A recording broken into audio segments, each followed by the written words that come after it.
Para saudara dan saudari yang Tuhan cintai, selamat pagi dan selamat bertemu dalam Renungan Harian edisi Jumat 22 Mei 2020. Bersama saya, Pastor Paul Tumayang Tangdelintino FM, Pastor Paroki Santo Petrus dan Paulus Argapura, Jayapura. Sebelum kita mendengar dan merenungkan sabda Tuhan, marilah kita berdoa. Dalam nama Bapa dan Putra dan Roh Kudus. Amin. Allah Bapa yang Maha Kuasa, pada saat ini kami hendak mendengar dan merenungkan sabda-Mu. Utuslah Roh Kudus-Mu untuk membimbing, menerangi budi serta pikiran kami, agar kami dapat mengerti dan memahami sabda-Mu yang akan kami dengar dan renungkan bersama ini. Pada akhirnya sabda-Mu yang kami dengar dan renungkan bersama ini sungguh dapat kami hayati dan laksanakan dalam kehidupan kami yang konkret sebagai murid-murid-Mu yang hidup di zaman sekarang ini. Bersabdalah ya Tuhan, kami siap untuk mendengarkan. Terpujilah Engkau Bapa, Putra, dan Roh Kudus, kini dan sepanjang segala masa. Amin. Para saudara dan saudari yang Tuhan cintai, sabda Tuhan yang hendak kita dengar dan renungkan bersama diambil dari Injil Yohanes pasal 16 ayat 20 sampai 23 yang berbunyi demikian. Tuhan sertamu. Inilah Injil Tuhan kita Yesus Kristus menurut Santo Yohanes. Dalam amanah perpisahannya, Yesus berkata kepada murid-muridnya, Aku berkata kepadamu, sesungguhnya kamu akan menangis dan meratap, tetapi dunia akan bergembira karena kamu akan berduka cita. Tetapi duka citamu akan berubah menjadi sukacita. Seorang perempuan berduka cita pada saat ia melahirkan, tetapi sesudah ia melahirkan anaknya, ia tidak ingat lagi akan penderitaannya, karena kegembiraan bahwa seorang manusia telah dilahirkan ke dunia. Demikian juga kamu sekarang diliputi duka cita, tetapi Aku akan melihat kamu lagi dan hatimu akan bergembira, dan tidak ada seorang pun yang dapat merampas kegembiraanmu itu daripadamu.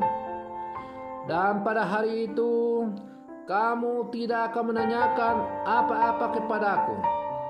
Aku berkata kepadamu, sesungguhnya segala sesuatu yang kamu minta kepada Bapa akan diberikannya kepadamu dalam namaku. Demikianlah Injil Tuhan. Para saudara dan saudari yang Tuhan cintai, ketika musim pesta demokrasi tiba, maka tidak jarang untuk mencapai tujuan berkuasa, lawan-lawan politik sering menggunakan berbagai macam cara untuk menjatuhkan lawan politiknya.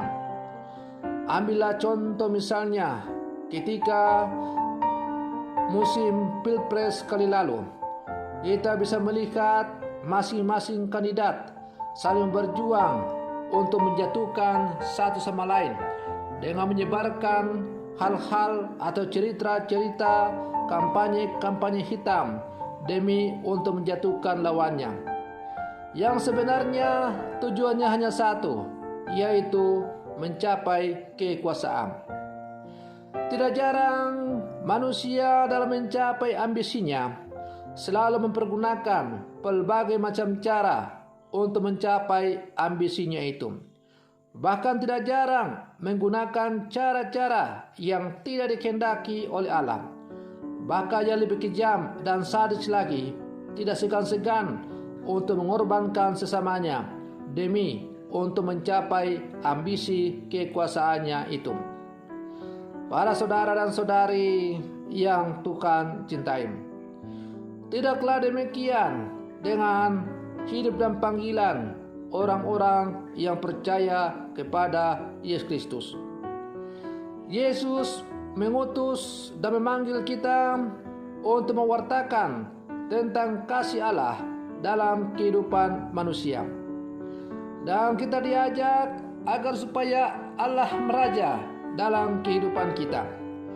Tetapi kekuasaan Allah yang berkuasa atas seluruh kehidupan manusia bukanlah dengan dicapai dengan cara-cara seperti yang dipakai oleh manusia untuk mencapai kekuasaannya di dunia ini. Tetapi Allah selalu menawarkan kasih-Nya agar Ia menjadi raja dalam kehidupan manusia dengan penuh kelemah lembutan. Tugas dan panggilan murid-murid Yesus di zaman sekarang untuk mewartakan tentang kasih Allah itu dalam kehidupannya, agar Allah bisa menjadi raja atas seluruh kehidupan umat manusia. Para saudara dan saudari yang Tuhan cintai, menjadi pewarta Injil tentang kasih Allah kepada manusia bukanlah pekerjaan yang gampang. Dalam bacaan Injil tadi digambarkan dengan jelas oleh penginjil Santo Yohanes bagaimana situasi yang harus dihadapi oleh setiap murid-murid Yesus. Para murid Yesus akan mengalami penindasan, duka cita, dan sebagainya karena mereka mewartakan tentang kasih Allah kepada sesama. Oleh karena pewartaan Injil, dunia akan membenci. Tetapi akan tiba saatnya duka cita yang mendalam karena pewartaan Injil itu akan berubah menjadi sukacita. Banyak orang mengharapkan sukacita, tetapi tidak ingin mengalami duka cita dulu. Demi untuk memperoleh sukacita itu, kita perlu berkorban. Sukacita di dalam Tuhan hanya kita bisa peroleh apabila kita bertahan dalam setiap duka cita atau tantangan-tantangan yang kita hadapi sebagai murid-murid Yesus. Sukacita yang kita akan alami dari Yesus ialah duka cita yang diubah oleh Allah menjadi sukacita. Maka murid Kristus harus menanggung duka cita dulu, baru mengalami sukacita. Di balik salib ada kehidupan. Tidak ada pesta Paskah tanpa Jumat Agung. Bersakit-sakit dahulu, bersenang-senang kemudian.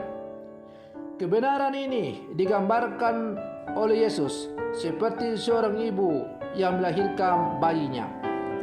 Bayangkanlah ketika seorang ibu melahirkan anaknya, ia bertarung antara hidup dan mati. Ia mengalami penderitaan yang sungguh luar biasa. Tetapi demi kelahiran sang anaknya itu, ibu rela untuk menanggung segala derita. Dan begitu anaknya lahir dengan selamat, maka duka cita, penderitaan yang dialami oleh ibu tadi sirna seketika, diganti dengan kegembiraan karena ia telah melahirkan anaknya dengan selamat. Demikian pula halnya kehidupan murid-murid Yesus. Menjadi pewarta Injil berarti siap untuk memikul salib, karena jalan untuk menuju keselamatan adalah jalan salib. Tidak ada jalan lain untuk menuju kepada keselamatan itu kecuali memilih jalan salib. Nah, siapa yang mau memilih jalan salib? Jalan yang banyak mengandung tantangan-tantangan, risiko-risiko, bahkan harus rela mati demi salib itu. Tetapi di balik salib itu tersembunyi rahmat kehidupan kekal bersama dengan Allah.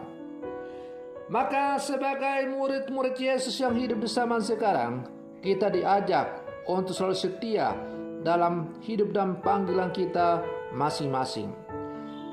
Kepada kita masing-masing telah diberikan salib oleh Tuhan kita untuk kita pikul. Maka mari kita pikul salib kita masing-masing dalam kehidupan kita, meskipun kita menghadapi berbagai macam tantangan. Yakin dan percayalah bahwa ketika kita setia memikul salib kita bersama dengan Kristus, maka kepada kita telah dijanjikan Paskah kekal untuk kita, ialah menikmati hidup kekal bersama dengan Allah. Kalau Kristus telah bangkit, maka kita pun akan bangkit bersama Dia. Kalau Kristus kemudian telah naik ke surga, maka kita pun akan naik menikmati kemuliaan bersama dengan Kristus berkat kebangkitan dari Sang Kristus itu. Semoga permenungan saya ini semakin menghantar kita untuk menjadi murid-murid Yesus yang tangguh di zaman sekarang, meskipun terkadang kita harus menghadapi berbagai macam-macam tantangan. Tuhan Yesus memberkati.